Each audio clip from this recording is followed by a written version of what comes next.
भाविक, ये प्रोजेक्ट के लिए अपने को व्हाइट कपड़ा काट के चिपकाना पड़ेगा। हाँ भैया, ये व्हाइट कपड़े में से थोड़ा कपड़ा काट लेते हैं। ठीक है।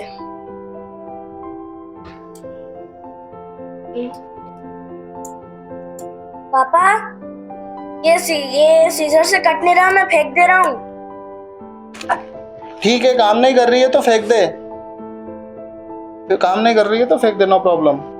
ए बेकार कैची है।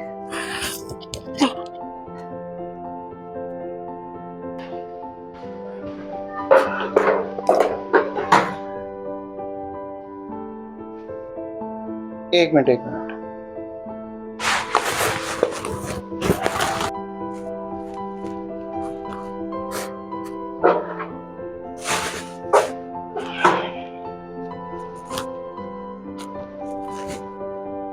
लक्ष्य, इस कैंची को छोड़ते समय, फेंकते समय तुमने इस कैंची से नाता तोड़ा था? भाविक, पापा तो ऐसा कह रहे कि कैची से गुड बाय कहना था। कैंची से गुड बाय सच में कहना था? पता है कैसे?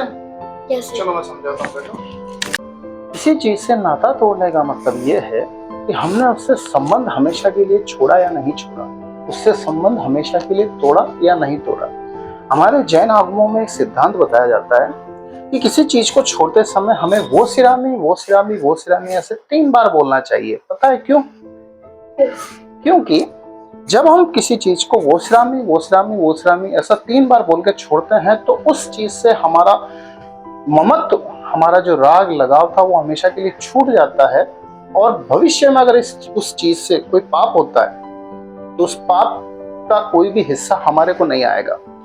जैसे अगर तुमने इस कैंची को छोड़ा था, फेंका था, फर्ज करो ये कैंची किसी गलत आदमी के हाथ में लग गई और उस आदमी ने इस चीज से, इस कैंची से किसी जीव की हिंसा की, किसी को मार दिया, तो तुम्हें पता है उस पाप का कुछ हिस्सा तुम्हारे को भी आ जाएगा, उस पाप का कुछ हिस्सा, पाप बंध तुम्हें भी मिलेगा।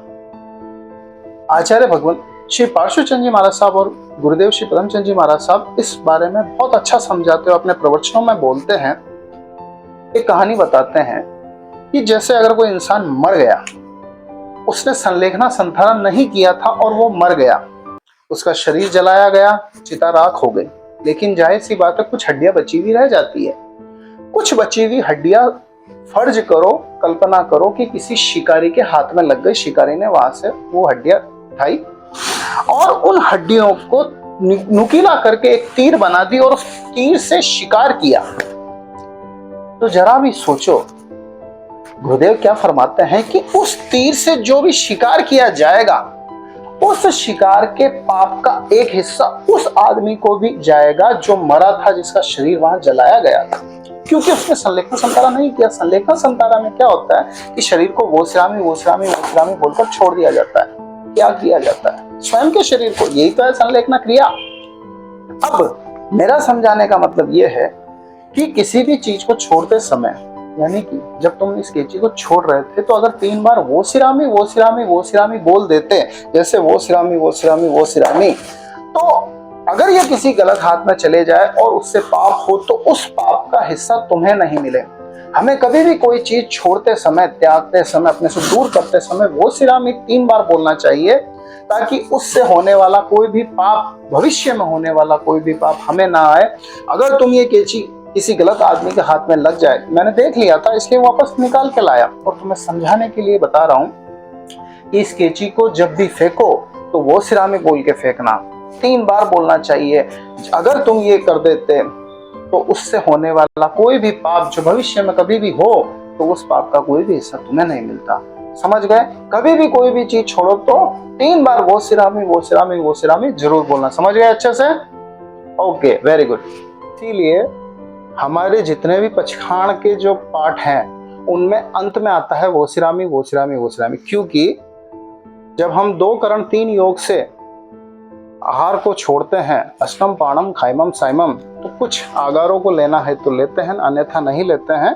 2 करण 3 योग से आहारों को छोड़ने के बाद पाठों में सब में लिखा हुआ होता है वो सिरामी।